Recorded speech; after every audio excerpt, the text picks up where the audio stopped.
Hey, what's going on everyone? Sparks again with another character discussion video. So, Final Fantasy VII.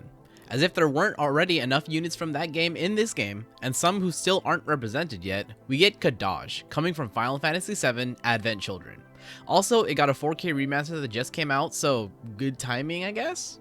I threw literally 2 tickets at him and got his LD. So considering I have too many EX tokens, I went and redeemed it since it's not like they have a better use right now.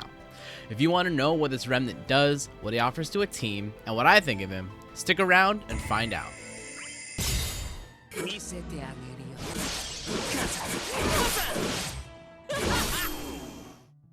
Kadaj is a melee debuffer with a unique gimmick to his debuffs, that being that he can make them gold framed. Gold frame debuffs cannot at this moment be dispelled in any way, giving him a decent niche in the debuffing space. Within those debuffs, he has a sap effect and an assortment of stat downs, as well as brave damage up and melee resist down. By focusing on one target, he gains a follow-up attack, and has some high attack and overflow boosts, as well as HP damage return thanks to his LD. His skill 1 is Volley, which first self-batteries based on max bravery before 6 group hits with split HP damage. This grants Kadaj Latent Thoughts, which boosts his attack, max bravery, initial bravery, and grants him regen. Onto the targets, this will apply 1 stack of Fixation, his unique stacking debuff. This maxes at 5 stacks, and the effects are as follows. 1 stack steals Brave Recovery from the target, 2 stacks is Defense down, 3 stacks is Attack down, 4 stacks adds a melee imperil, and 5 stacks will trigger Kadaj's follow-up Geophagy when attacking that target. Geophagy itself is a 4-hit attack with HP damage return. Fixation is similar to 7 Snakebite in that it can only stack on 1 target at a time, but unlike Snakebite, it can exist on all targets. Only one target can have more than 1 stack, but the debuff can be on all targets. His skill 2 is Mayhem, a 4-hit melee attack done twice with 20% HP splash. This will also grant Latent Thoughts and apply 2 stacks of Fixation onto the target. Again, Fixation can only be higher than 1 stack on 1 target at a time, so if you switch targets, the stacks will reset. His EX is Divinity, which in its base form first reduces the bravery of all enemies to 0 before 3 group hits into split HP 2 times. This will increase Fixation by 1 and will apply Kadaj's second frame debuff, Stigma.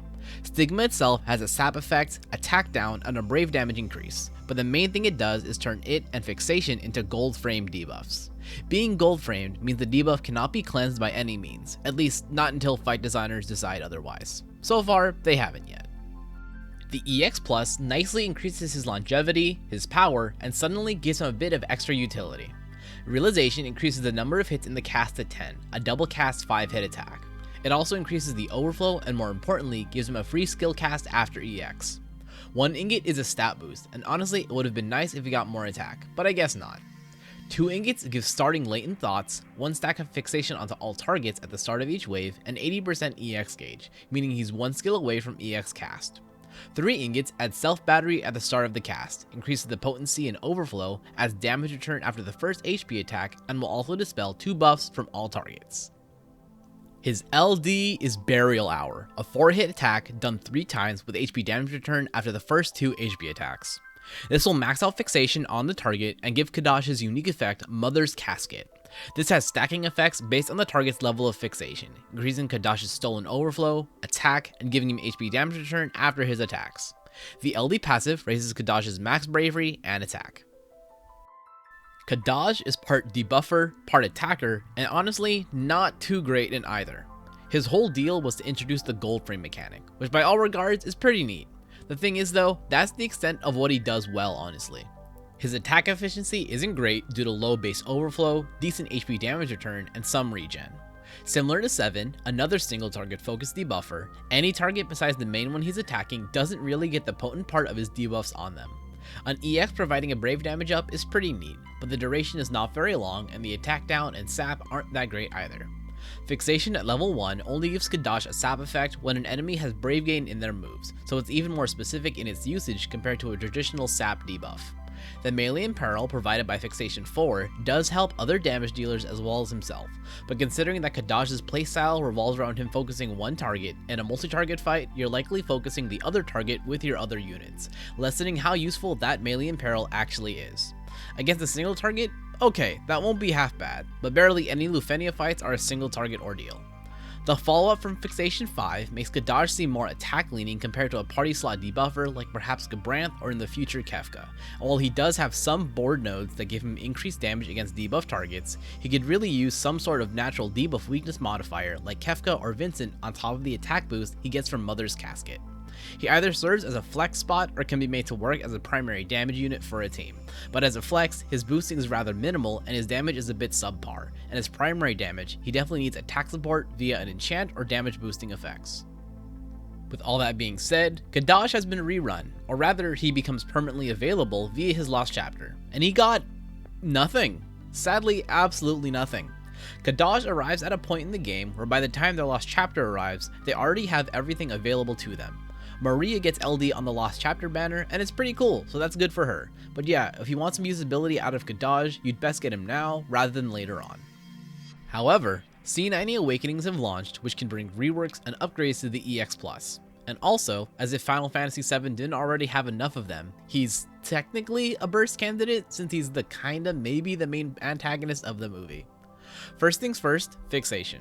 In its current state, compared to the future likes of Fran's improved debuff with her LD or Auron's LD debuff, it's rather not good. The all enemy effect isn't great, the stacking effects aren't exactly amazing, and again, there's the fact that you can't stack it on more than one target.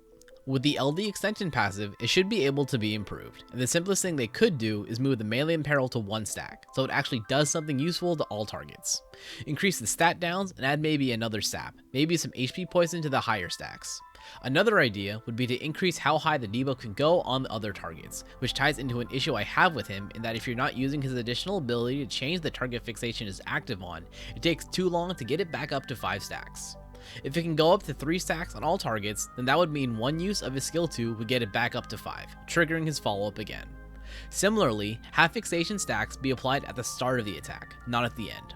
This would smooth out any times he has to switch targets and would also mean he can follow up after using LD as an opener. I can't imagine what they give him as a potential burst aura, but perhaps have fixation stacks say max out on all targets, similar to how Jegrin's burst aura maintains the stacks of crystallized. Give Volley some extra scaling, either a higher modifier or scaling via attack, and give it a second HP attack before the Brave hits. Change Mayhem into a set of 2 group Brave attacks done 4 times, keeping the splash damage but greatly increasing the effectiveness of the attack. The Geophagy follow-up is a bit lackluster, so perhaps more hits, group hits, and splash damage. The LD attack is honestly fine as it is, and the adjustments to fixation would help it out as well. As for Mother's Casket though, adding some Brave and HP damage boost would be the simplest thing to do, and something else that would help is adding Brave gain up, considering that Kadaj has natural regen and a fair amount of HP damage return. Lastly, there's the C85 passive with the EX extension too, and this is another place they could just give him forms of stat up, damage up, and gain up. Give the cast another set of attacks so now it's 5 group hits 3 times, probably also increase the gain, the potency, and improve fixation stacking, as it wouldn't be bad to be able to use his EX itself to switch fixation targets instead of with a free additional ability after. Probably increase the sap and stat down on Stigma as well, and honestly, something that would be good is increasing the duration that Stigma lasts. It really shouldn't be falling off before fixation does. A 4-turn duration on it is rather tightly tied to his recast, so if enemies have some higher turn rate moves, then it'll likely fall off. As for unit comparisons, this is where it gets tricky. Damage dealers are comparatively easy to replace, but debuffers kinda have niches they each occupy. Gabranth, for example, can force break and boost HP damage. Ferris has her full dispel and frame debuff application to neuter enemy buff slots. Kefka has his ability to take up all 6 buff slots with frame debuffs. Kadaj's highlight is the fact that he can gold frame his debuffs, but otherwise they're not that great, especially considering that one of them is a 1 enemy stacking debuff. Every one of them does something different and you use them in different scenarios, but even then, Kadaj's niche in the role is just not impactful enough in my opinion. Sure, Boss's cleansing debuffs is kinda annoying, but it never really goes beyond that. Annoying. His Lufenia fight highlights this of course, but besides that, nothing really serves to highlight it. In fact, ever since Kadaj, there's only been one other unit with gold frame debuffs. Appropriately, Sephiroth. But he's not a debuffer, he's a damage dealer, and gold framing the debuff just helps maintain it so he doesn't need to worry about it. It literally gets no other benefits besides the gold framing from his LD extension. So yeah, that's a purple Kadaj. As a character meant to introduce a unique twist on a mechanic, he certainly does just that. But besides that, yeah, he's sorta not a good enough debuffer compared to other debuffing options, and he's barely a good enough attacker. His calls are very situationally useful, unlike Gabranth and Ferris. His attacking is decent, but he doesn't have any HP damage up for himself and his skills aren't that efficient, and not focusing one target is a bit of a fool's errand due to fixation. As such, I gotta rank him at like a B-. The one stack benefit of his main debuff isn't going to have that much use in most fights, and in situations where he can get decent benefit from it, the gain combined with his natural regen and HP damage return combined with his inefficient skills make him not a sensible enough attacker, not to mention that without HP damage up, he really isn't currently set to B1. Kadaj isn't an outright terrible unit. Running him isn't going to be necessarily handicapping yourself. But the reason you would pull for Kadaj, his gold frame debuffs, just aren't overall appealing enough at this time. If you like this character breakdown and want to see others like it, other Opera Omnia content, or want to share your thoughts, be sure to stick around and subscribe. Discussion, likes, and shares are always appreciated. And as always, thanks for watching, and I hope to see you again.